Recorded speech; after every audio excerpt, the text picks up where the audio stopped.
벌써 이제 8월에 31일이 되었습니다. 2025년.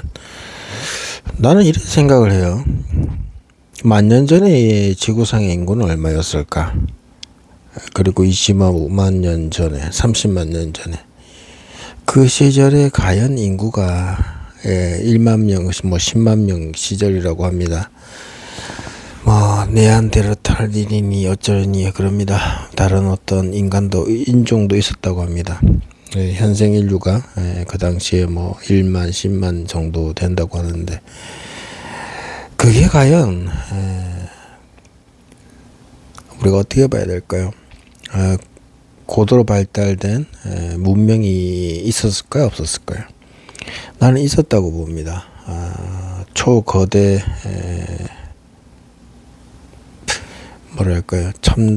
첨단 아니겠죠. 첨단은 지금을 말하는 건데, 아주 지금의 문명보다, 우리 현대 그 인류의 문명보다 더 발달된 도시적인, 내가 저번에 말했죠. 가로 세로 오히려 높이가 15km, 너비가 10km 이상 되는 거대한 금속형 정도, 금속이라든지 콘크리트 구조로 되어져 있는 거대한 문명 도시죠.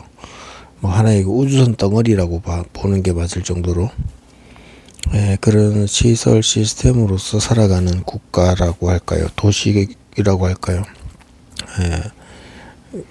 고등한 문명이 있었다라고 보는 게 맞습니다. 어쩌면 거기서 이제 만들어낸 존재가 인류가 아닐까, 그렇게 생각하는 게 나의 견해고요.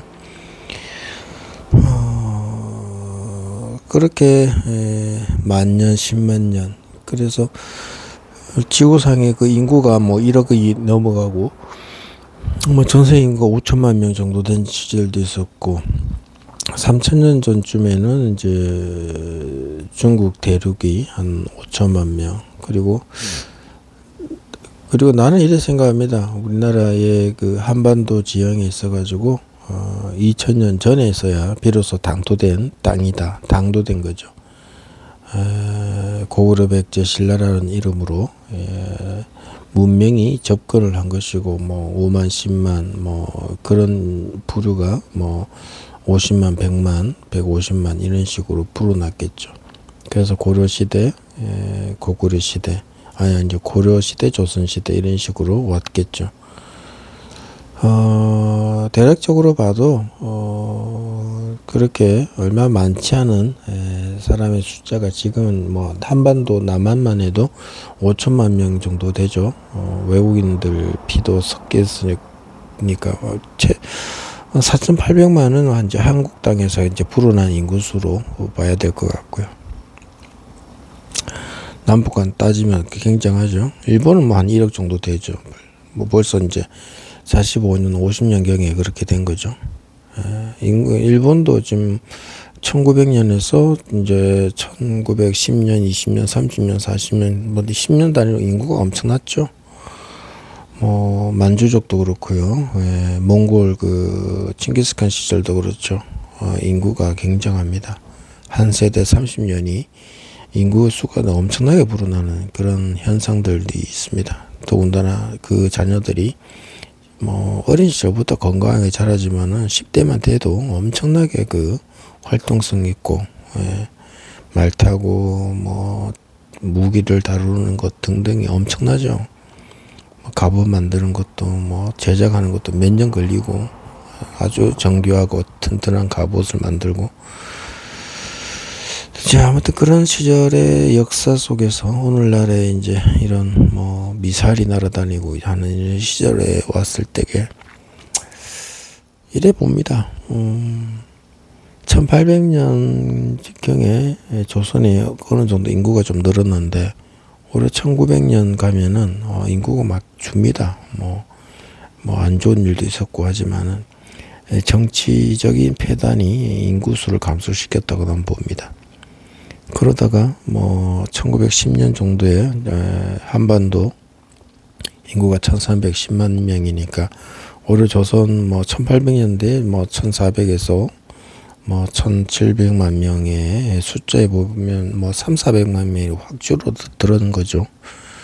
왜 그랬을까요?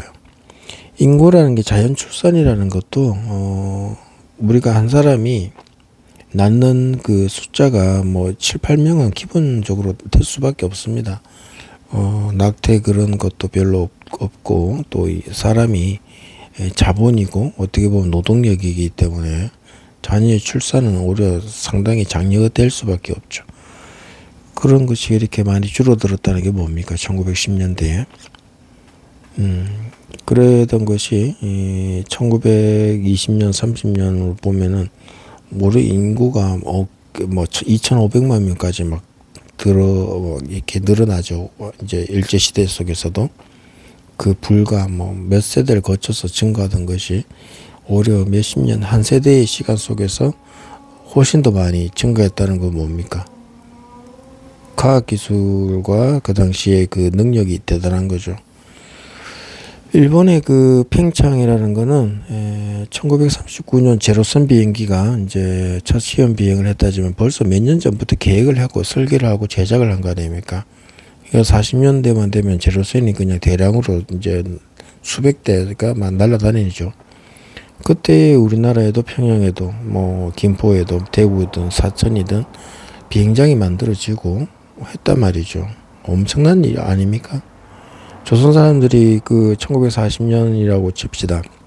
50대든 뭐 60대든 그 사람들이 어린 시절에 조선의 역사적인 배경 속에서 봤을 적에와 일본 치하 속이라고 하지만은 그 일본 비행기를 보면서 무슨 생각을 했을 것 같습니까? 그 당시에 또 군인들도 한 20만 명 들어와 있었고요. 사실상 그 조선 그 일제 때는 일본이 그 중국에 얼마나 많은 병력을 100만이 넘는 병력을 보냈지 않습니까? 한 300만 명 되지 않나요? 그야말로 일본은 엄청난 전쟁을 벌였고 사실상 중국을 거의 다 먹을 뻔했죠. 오히려 먹을 수도 있었는데 미국도 방해하고 뭐 별의별 방해를 받다 보니까 안 된 거죠. 그리고 그런 과정에 중국에는 공산당 세력이 등장했던 거고, 여튼 한반도 내에서 민주주의라든지 자유시민 사상이라고 일절 없던 시절에 일본의 그 비행기 전투기를 보면서 느꼈을 우리 한국이라는 지금의 한국인의 조상뻘 되는 사람들이 뭘 느꼈을까요? 일본에 대한 엄청난 존경심이 가져질 수밖에 없습니다. 당연히 먼 사람들의 어떤 지식인들의 뉴스 정도로 미국이라는 게 또 있다.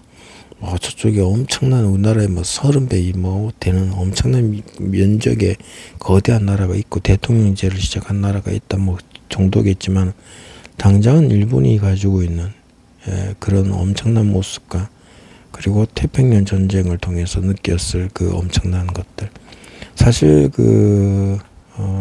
중국에 대한 어떤 공격하고 영토를 막 먹는 그 과정에서도 일본에 대한 놀라움과 일본이 저렇게 대단할 수 있나, 그 문명의 발달을 높이 평가했겠죠. 더군다나 비행기까지 등장하고 있었을 적에 중국의 그 비행기들이 일본 비행기들이 들어가서 공격하고 영토를 넓히는 과정 속에서 충격받았지 않았겠습니까? 그러다가 태평양 전쟁까지 벌이는 걸 보고 또 승전의 소식을 들었을 적에, 진주만 공습 그런 걸 들었을 적에 사람이 정보가 부재할 경우에 뭘 느끼겠어요? 아이고, 일본에 그냥 대단하다는 그 감정 때문에 영혼까지 팔지 않겠습니까? 그래서 그런 사상 속에서 이제 패망이 들던 44년부터가 문제죠. 44년, 45년 8월 달까지. 그때의 일본이 이제 한 2년 정도의 2, 3년이라고 할 수도 있어요. 그때부터 조금 이제 이게 징발이 많아졌죠. 그때 일본이 뭘 했니 하는데 그건 참 인간이 가락하고 간사한 모습을 보게 됩니다. 자, 이 정도 얘기하고요. 일본이 가지고 있는 저력, 그리고 지금 우리 대한민국에서 가져야 될 상황들에 대해서 이야기 좀 해봅시다. 공산주의 사상과 대한민국 내에서의 활동가, 그리고 지금의 영향까지 우리 한번 봅시다. 지금 60대 이상에 되는 정치인들이 과거 주사파라고 할 수 있죠. 87년도, 86년도, 강철 서신 등등. 그 전에도 있죠. 1960년대부터.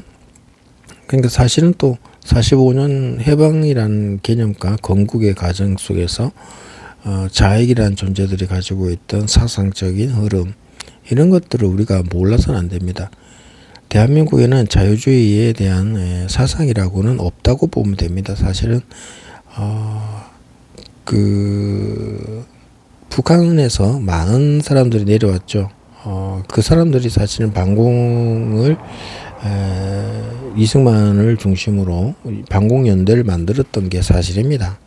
그들이 막 5,000명이면 5,000명이라면 젊은 사람들이 거의 죽음을 각오하고, 제주도 4.3 그 사건에도 진압하러 갈 정도로, 그러니까 몽둥이 들 때는 몽둥이 들고, 전쟁 날 때는 총도 들고, 엄청나게 목숨 걸고 싸웠습니다.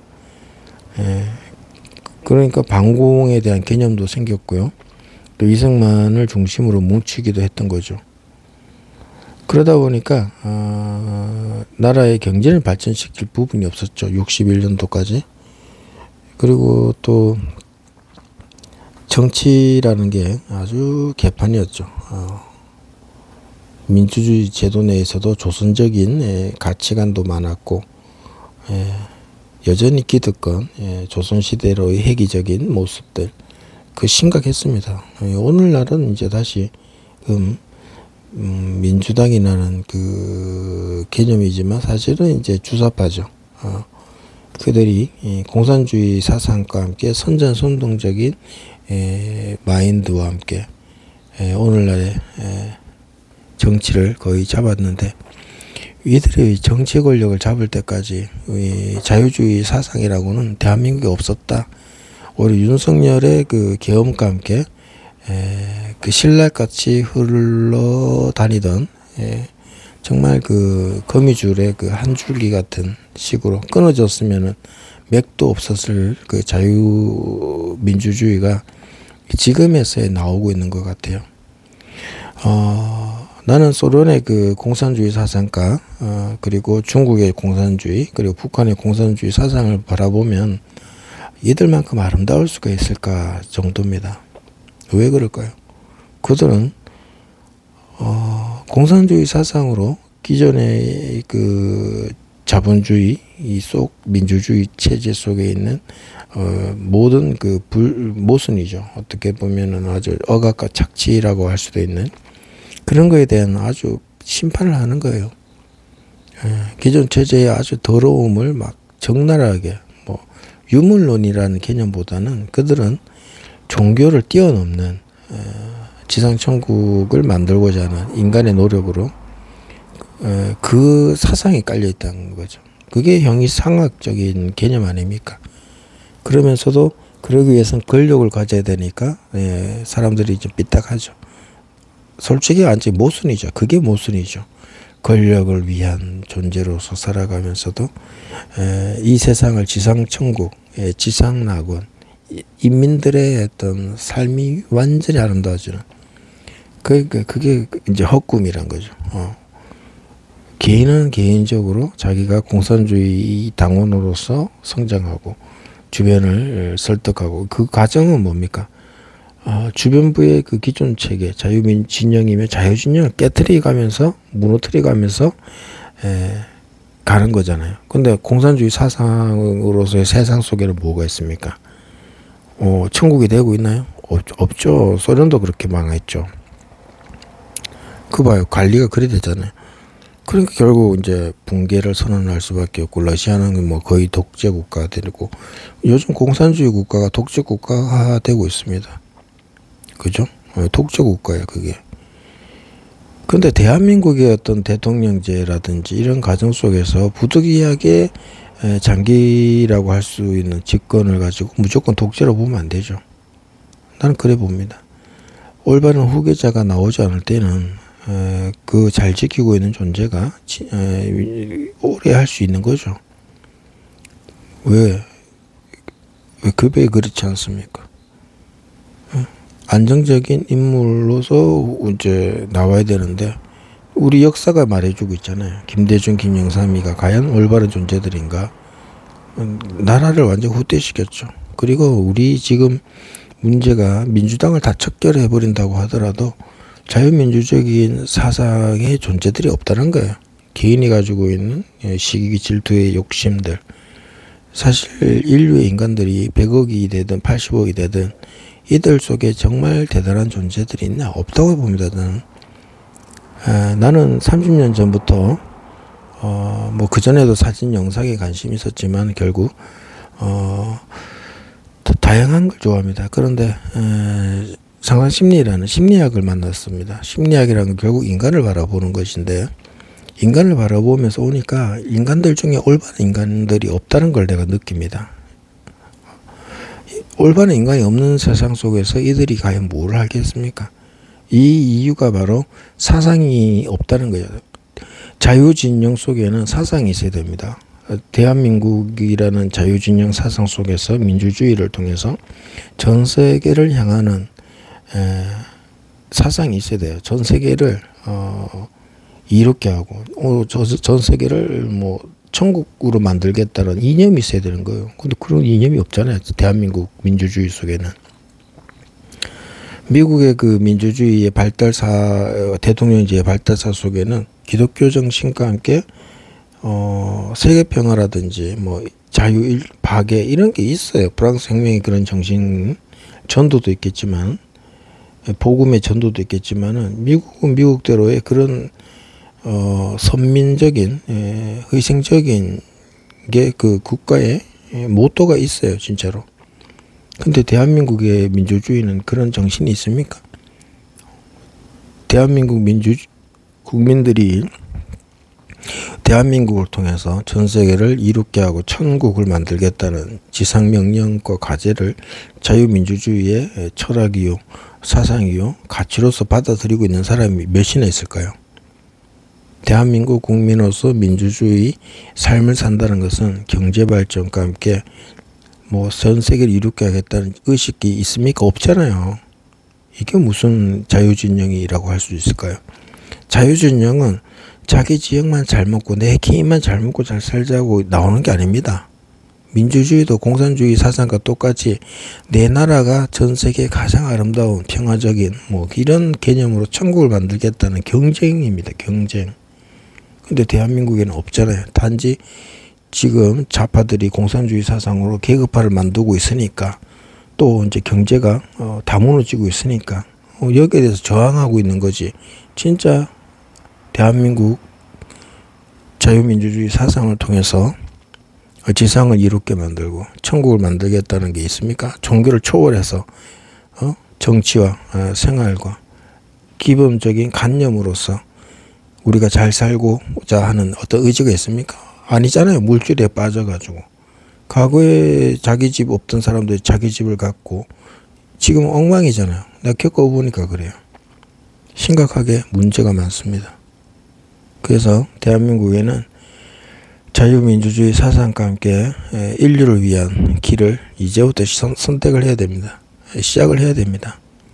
그러지 않고는 저 좌파들을 이길 수가 없다고 나는 생각합니다. 단순히 좌파를 비난하고 싸우는 것, 거기에는 대한민국의 민주주의를 통해서 우리들의 삶이 성장하고 경제, 4차 산업 모든 것들이 바뀌면서 성장하면서 우리가 잘 먹고 잘 살면서도 문화를 수출하고 정치를 수출할 수 있는 수준이 돼야 되는 거죠. 그래서 종교적인 것도 역사적인 것도 다 파악을 해서 법률적인 것도 문화적인 것들 그런 것들이 종합적으로 아우러지는 것이 자유진영의 가치라는 겁니다. 고고학적 개념도 마찬가지죠. 그래서 자유진영은 결국 발달하면 발달할수록 고고학적인 것이고 형이상학적인 것이고 자기 초월적인 것이고 역사관이라는 것 개념들이 다 살아나는 거예요.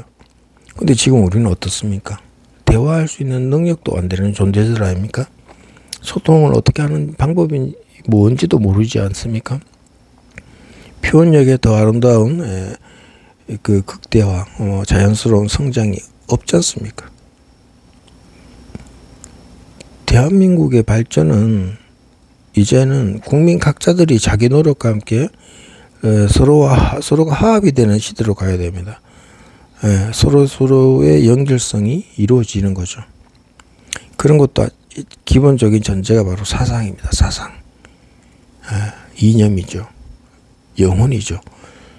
그러면 많은 지식도 있어야 되고 많은 생각도 있어야 되고 경험도 있어야 되는 겁니다.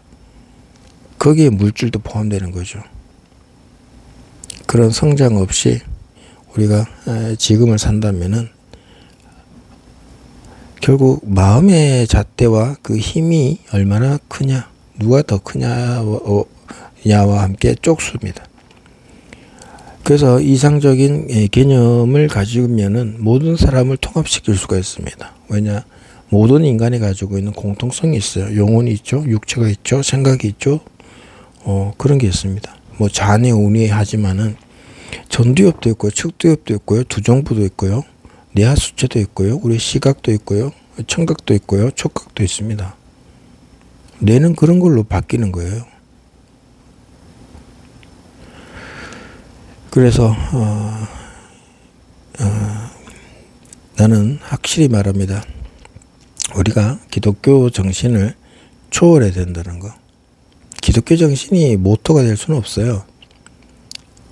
그래서 심리학을 하다 보면은 결국 상담 심리를 통해서 보면은 남을 어떻게 조정하는 게 아니라 내 자신의 경험을 통해서 나를 바라볼 수가 있잖아요. 이론적인 것을 통해서 나를 먼저 봅니다. 나를 먼저 봐. 그리고 이제 종교를 바라보면 종교의 뭐 대단한 뭐 존재들이 하는 말을 이해를 하게 돼요. 예수가 무엇 때문에 그런 말을 했고 안에 들어가 있는 의미가 무엇인지. 부처도 마찬가지고 마호메도 마찬가지고 각기 종교의 어떤 수장들이 하는 말이 무엇인지 의미가 그거 알고 보면은 아무것도 아닌 거죠. 심리학적으로 보면은 아무것도 아니에요. 그러니까 이 정도 수준이 돼버린다는 것은 결국 뭡니까? 사람과 사람이 서로 참 서로 진짜 사랑할 수 있고 진짜 서로 아껴줄 수 있고 진짜 서로 적대적이지 않을 수가 있다는 거죠. 그죠? 그러니까 초월된 그 의식이 기본인 것이 자유민주주의 시민사상인데 이것조차 안 돼 있어요. 어떤 종교의 하수인, 노예 뭐 이 정도 수준으로서 뭐 자유진영으로서 민주주의의 싸움을 한다. 나는 그렇게 보지 않습니다. 그걸로는 부족합니다. 공산주의 사상은 이미 종교라든지 이 모든 것들을 뛰어넘었어요. 사회의 어떤 현상이 있었어도. 근데 제일 중요한 거는 저들의 말이 엄청나게 그럴듯하게 보이지만 저들은 거짓말을 하고 있다는 겁니다. 기본은 그렇습니다. 인간이 말을 하는 그 테두리가 결국에는 바꿔치기라는 사실. 그래서 공산주의 공격이 아무리 강해도 그 공산주의 공격을 우리가 받아치는 것이 가능하다는 거죠. 마치 유도처럼 유도는 상대 공격의 힘을 이어기고 하는 거 아니겠습니까? 그래서 공산주의는 너무나도 쉽게 이길 수가 있어요. 저들의 말에 있어서 공격을 우리가 들어오는 그 자체의 핵심만 바꿔버리면 모조리 저들이 공격하던 부분들이 상대방을 자기들한테로 가할 수밖에 없다는 거죠. 그래서 사상의 중요성이 중요합니다. 저들의 워딩 아무리 무엇이라도 그것을 역으로 바꿔버릴 수 있는 자유진영의 가치가 있어야 되는 거죠. 그래서 그것을 알면 이 세상 살아가는 데 있어서 어려울 게 없습니다. 그래서 그렇듯한 저들의 선전선동이 전혀 묶일 수가 없다는 거죠. 이미 마음속에서 우리가 그것들 위에 있기 때문에 우리는 싸움에서 뭐 무조건 이길 수밖에 없죠. 지지 않는 것뿐만 아니라, 그래서 낮은 사람들에 대해서 우리가 바라봤을 적에 너무 낮은 격의 사람들한테는 별로 신경도 안 쓰지 않습니까? 그냥 좀 더 키워줄 부분에 우리가 눈을 돌려주고 있고 눈길을 주고 있는 거지. 그런데 아직도 우리나라는 자유진영에 있어서 사상에 성숙이 없다. 성숙을 어디서 나오느냐? 결국에는 사상검증이라는 자기 사상을, 나의 사상을 표현하는 데 붙어 있는 거죠. 자기 사상을 표현하는 그런 일들 속에 나타난다. 그러려면 우리가 개인이 어떤 이야기를 하면 1시간도 모자라지 않습니까?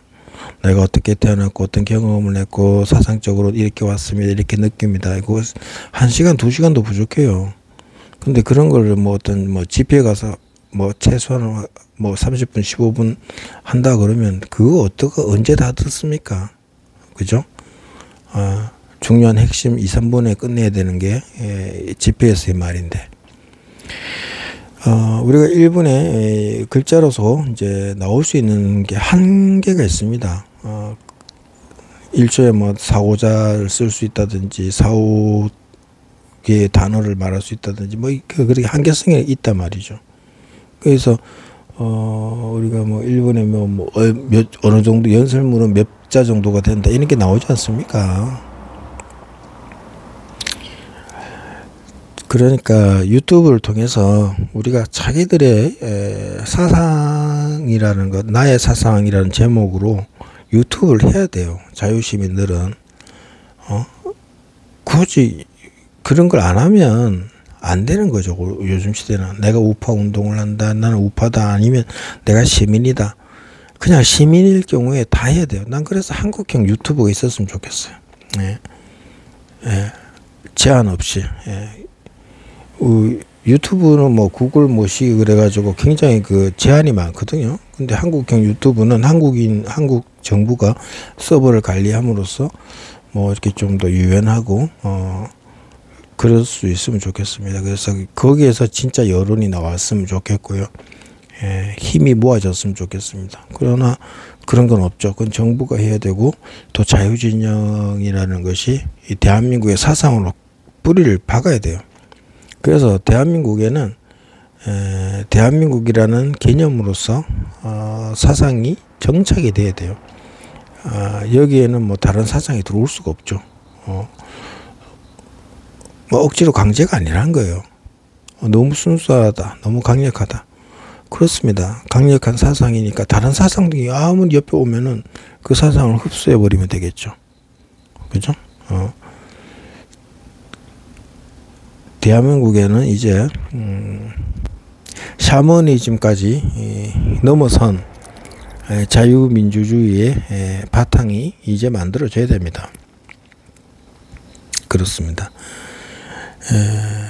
이제는 대한민국이 인간이 인존주의적으로 어떻게 살 것이냐, 국가를 어떻게 운영할 것인가, 전 국민들이 깨어나서 전 국민의 나라, 거기에서 대통령이 나오고 지상 최고의 세기를 열어가면서 수천 년, 수만 년을 새롭게 만들어 가야 됩니다. 그게 제 목표고 제 꿈이고 제 사랑입니다. 나의 꿈이고 소원이죠. 그게 나의 전부입니다. 그게 나의 전부예요. 거기에서 사랑도 있고 출산도 있고 양육도 있고 이웃도 있고 국가도 있는 거죠. 나는 그걸 꿈꿉니다. 태어나면서부터 지금까지 의식의 세계가 뭐 4살 5살에 이루어졌다면은 그때부터 한결같이 오고 있는 것이 바로 이 내용입니다. 이제 뭐 윤석열의 계엄과 함께 뭐 우리가 지금 투쟁하는 사람들도 나왔고 저쪽은 뭐 뭐라 하는데 그 내용 들어보면 보잘것 없어요. 진짜 보잘것이 없다. 뭐 저런 바보 같은 소리를 하는 거지, 말도 아닌 소리를 하지, 말 같지도 않은 소리. 자기 자신들이 지금 무슨 생각인지도 조차 모르는 그런 말과 글들, 원색적인 그런 거는 뭐 바보라고밖에 못 보죠. 멍청이. 예.